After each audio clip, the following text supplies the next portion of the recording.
مخدوم المشائخ بقیت السلف عمدۃ الخلف حضرت سید شاہ محمد مختار اشرفی جیلانی، آپ کے پاس موجود ریکارڈ کے مطابق آپ نے سب سے پہلا فتویٰ 2 جمادی الاولیٰ 1355 ہجری 4 شنبہ کو تحریر فرمایا تھا۔ اب بحمدہ تعالیٰ ہندوستان میں بہت سے احکام اسلام کے جاری ہیں، مسجدوں میں بالاعلان اذان دی جاتی ہے، نمازیں پڑھی جاتی ہے، حج و زکوٰۃ وغیرہ ادا کیے جاتے ہیں، لہٰذا ہندوستان دارالاسلام ہے نہ کہ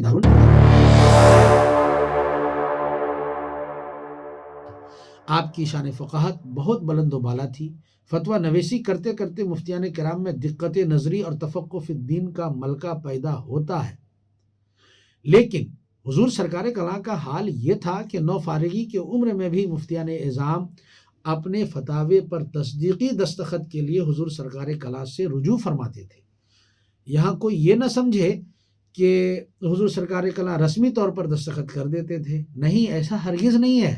آج بھی لوگ گواہ ہیں کہ جامع اشرف کے چوشہ مقدسہ کے دارالفتہ سے نکلنے والا فتویٰ آپ کے دستخط کے بغیر ناقص ہی تصور کیا جاتا تھا۔ یہی وجہ ہے کہ اگر آپ کے چوشہ مقدسہ میں ہوتے تو فوری طور پر آپ سے رجوع کر لیا جاتا تھا، لیکن اگر کہیں تبلیغی دورے پر تشریف لے گئے تو آپ کی آمد کا انتظار ہوتا، پھر اس پر دستخط فرماتے، پھر وہ جواب مستفتی کو بھیجا جاتا تھا، اور اس کے تعلق سے بہت سارے لوگ گواہ ہیں اور آج بھی بالکل چشم دید گواہان موجود ہیں۔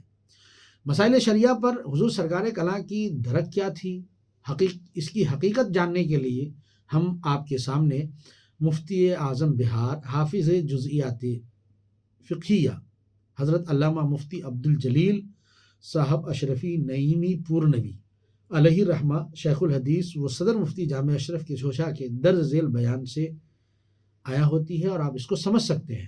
وہ لکھتے ہیں کہ جب بھی میں کسی بھی سوال کا جواب لکھتا تو پہلے حضرت کی بارگاہ میں بھجواتا، حضرت جب تصدیق فرما دیتے تب میں جواب روانہ کرتا، لیکن صاحب سجادہ کا جو انداز ہوتا وہ قابل غور ہے، جو کہ آپ کے ماہر مفتی ہونے پر قوی دلیل ہے۔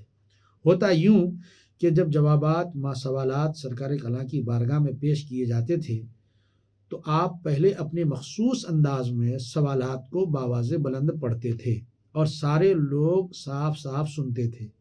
جب پورا سوال پڑھ لیتے تو سامعین کی طرف متوجہ ہو کر جواب عنایت کرتے اور فرماتے، آپ لوگوں نے جواب سنا؟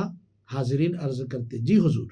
اس کے بعد سرکار کلاں فرماتے، جیسا جواب میں نے بتایا ہے، اگر مفتی صاحب نے ایسا ہی جواب دیا ہے تو میں اس کی تصدیق کروں گا، ورنہ نہیں۔ پھر مفتی صاحب کا لکھا ہوا جواب ویسا ہی ہوتا جیسا حضرت صاحب سجادہ زبانی بیان کر چکے ہوتے۔ فتویٰ میں جو حوالہ جات ہوتے کتاب نکال کر دیکھتے تاکہ کسی قسم کا شک و شبہ باقی نہ رہے، پھر تصدیق کرتے اور مہر لگا دیتے تھے۔ ناظرین کرام، یہ حضور سرکار کلاں کی عادت تھی۔ قابل غور بات یہ ہے کہ مخدوم مشن کا نقیب بن کر ملک اور بیرون ملک کا سفر کرنے والی شخصیت کتب بینی اور کار افتاء سے برسوں دور رہ کر بھی اس طرح کی صلاحیت اور فقیہانہ بصیرت و استحضار مسائل کا مالک ہونا یقیناً فیضان نظر تھا اور مکتب کی کرامت بھی۔ حضور سرکار کلاں کی فقہی بصیرت کے ساتھ ساتھ روشن ضمیری پر مشتمل یہ واقعہ بھی آپ ملاحظہ فرمائیں کہ درگ کے ایک صاحب جناب ظہیر حسین اشرفی کے والدین کو حج بیت اللہ کی توفیق ملی۔ حج سے واپسی کا شیڈول کچھ ایسا تھا کہ بعد حج فوراً واپس اپنا ملک آنا تھا، یعنی مدینہ طیبہ کی حاضری بعد حج ممکن نہیں تھی۔ اس سلسلے میں چند علماء سے دریافت کیا تو بتایا کہ حاضری مدینہ طیبہ بعد حج لازم و ضروری ہے، قبل حج کافی نہیں۔ لازمی طور پر جناب کی پریشانی بڑھ گئی۔ انہوں نے فون پر حضور سرکار کلاں سے رابطہ کرنے کی کوشش کی، مگر ناکامی ہاتھ لگی۔ موصوف آخر چاروں ناچار وقت مقررہ پر بمبئی پہنچے اور انہیں معلوم ہوا کہ حضور سرکار کلاں اسی شہر بمبئی میں تشریف رکھتے ہیں، اس لیے انہوں نے بغرض ملاقات اور مسئلہ معلوم کرنے آپ کی بارگاہ میں پہنچے، سلام و قدم بوسی کی اور دیکھا کہ آپ ایک کتاب کا مطالعہ فرما رہے ہیں۔ جناب اپنی بات اور مسئلہ معلوم کرنا ہی چاہتے تھے بولنا ہی چاہتے تھے کہ حضور سرکار کلام نے ارشاد فرمایا کہ ظہیر میاں کچھ مولوی لوگ لا علمی میں کہہ دیتے ہیں کہ حاجی حج سے پہلے اگر مدینہ منورہ حاضر ہو جائے تو یہ صحیح نہیں ہے، حالانکہ ایسی بات نہیں ہے۔ اگر کسی کے پاس حج کے بعد مدینہ جانے کا وقت نہ ہو تو پہلے ہی چلا جائے، کوئی بات نہیں۔ ابھی یہی مسئلہ کتاب میں دیکھ رہا تھا، حضور سرکار کلام نے یہ بتایا۔ اب اس واقعہ میں کئی باتیں آپ ذرا غور کیجئے گا۔ نمبر 1، اپنے مرید کے دل پر نقش الفاظ کو دیکھ کر قبل استفسار ہی اصل مسئلہ کا جواب دینا۔ نمبر 2، ان چند علماء کے بیان کردہ مسئلہ کو ملاحظہ فرمانا۔ نمبر 3، عین اس وقت کتاب کھول کر بیٹھ جانا جب کوئی مستفتی بغیر اطلاع دیے آنے والا ہو۔ نمبر 4، بعین ہی اسی مسئلہ کو بعد تلاش واضح کرنا۔ یہ روشن ضمیری اپنی جگہ مسلم، مگر ایک مفتی کا فرض منصبی کیا ہوتا ہے اس کو حضور سرکار کلام نے واضح کر دیا کہ مسئلہ کا علم اگرچہ آپ کو ہو مگر اسے کتاب کھول کر دیکھ لیا جائے تاکہ شبہ باقی نہ رہے۔ یہ بات بھی اپنی جگہ مسلم ہے کہ حضور سرکار کلام کی مجلسی گفتگو مقتضائے حال کے مطابق ہوا کرتی تھی۔ مجلس میں اگر عوام الناس بیٹھے ہیں تو انہی کی مناسب گفتگو فرماتے تھے، اور اگر علماء تشریف رکھتے ہیں تو پھر مجلسی گفتگو عالمانہ اور محققانہ شان والی ہوتی تھی۔ ایک روایت ہے کہ حضرت سرکار کلام نے ایک مجلس میں دوران گفتگو اپنے ایک سفر حج کی رودات سنائی، اور خاص طور پر اس بحث کو جو ایک عربی شیخ اور حضرت کے درمیان چھڑ گئی تھی۔ حضرت نے اس پوری بحث اور مناقشہ کی تفصیل عربی زبان میں سنوائی جو بہت دیر جاری رہی۔ اس مجلس میں خانوادہ کے بہت سارے علماء، فضلاء اور جامعہ شریف کے اساتذہ موجود تھے۔ حضرت کی فصاحت زبان، قوت گویائی اور قادر الکلامی دیکھ کر سبھی ششدر رہ گئے۔ ایسی ہی ایک نشست کی بات ہے کہ پوری نشست گاہ سامعین سے بھری ہوئی تھی۔ حضرت قرآن کی جامعیت پر گفتگو فرما رہے تھے۔ فرمایا آپ نے کہ قرآن پاک کی ابتدا بسم اللہ کی با سے ہوتی ہے اور اس کا اختتام والناس کی سین پر ہوتا ہے۔ با اور سین کو ملا دیجئے تو بس بنے گا۔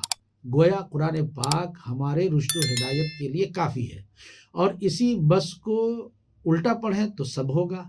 گویا کوئی شے ایسی نہیں جو قرآن میں موجود نہ ہو۔ حضرت کی اس نقطہ آفرینی پر سبھی سامعین اچھل پڑے۔ اسی طرح ایک مرتبہ آپ نے خلق اور ارسال میں فرق کو دلکش انداز میں پیش کرتے ہوئے یوں بیان فرمایا کہ نور و بشر کا اختلاف بھی احسن طریقے سے حل ہو گیا۔ اس کے تعلق سے مولانا طبیب الدین اشرفی نے آنکھوں دیکھا حال ملاحظہ لکھا ہے، آپ اس کو بھی غور سے سماعت کر سکتے ہیں۔ انہوں نے لکھا ہے کہ خلق عدم سے وجود میں لانا اور ارسال بھیجنے کو کہا جاتا ہے۔ جب خلق بولا جائے گا تو یہ سمجھا جائے گا کہ شے جو موجود نہیں تھی وہ وجود میں آ گئی، اور جب ارسال بولا جائے گا تو یہ سمجھا جائے گا کہ مرسل کا وجود ہے، یعنی وہ شے جسے بھیجا جا رہا ہے وہ پہلے سے موجود ہے اور اب اس کو بھیجا جا رہا ہے۔ اللہ تعالیٰ نے جب یہ فرمایا کہ انا ارسلناک شاہدا و مبشرا و نذیرا، اور ایک دوسری آیت میں فرمایا وما ارسلناک الا رحمتا للعالمین، تو یہاں پر ارسال کا لفظ ہے، تو اس کا مطلب یہ ہے کہ آپ بھیجے جانے سے پہلے موجود تھے۔ پورے قرآن میں کہیں بھی تخلیق کے سلسلے میں ذکر نہیں ملتا۔ جب تخلیق کی بات آئی تو رسول اللہ صلی اللہ علیہ وسلم نے خود بیان فرمایا اول ما خلق اللہ نوری۔ حدیث میں جہاں آپ نے اپنی پیدائش بیان فرمائی وہیں یہ بھی ظاہر فرمایا کہ آپ کی حقیقت بشریت نہیں بلکہ آپ نور ہیں، اور بشریت آپ کی صفت ہے۔ پیکر انسانی میں جو آئے گا اسے بشر ہی کہا جائے گا، خواہ کوئی بھی ہو، جن ہو یا ملائکہ۔ جیسا کہ حضرت جبریل علیہ السلام حضرت مریم کے پاس آئے تو انسانی پیکر میں آئے، اس وقت ان کو بھی بشر ہی کہا گیا، بشرن سویہ قرآن پاک میں ہے۔ معلوم ہوا کہ کسی صفت میں ظاہر ہونے سے حقیقت نہیں بدلتی، بلکہ حقیقت اسی صفت کے پردے میں ہوتی ہے جیسے حضرت جبریل علیہ السلام صفت بشریت میں ظاہر ہوئے، لیکن ان کی اصلیت ملائکہ نہیں بدلی، وہ حقیقت قائم رہی۔ اسی طرح سید عالم نور ہیں، انا بشر مثلکم کے اظہار سے حقیقت نہیں بدلی بلکہ قائم رہی۔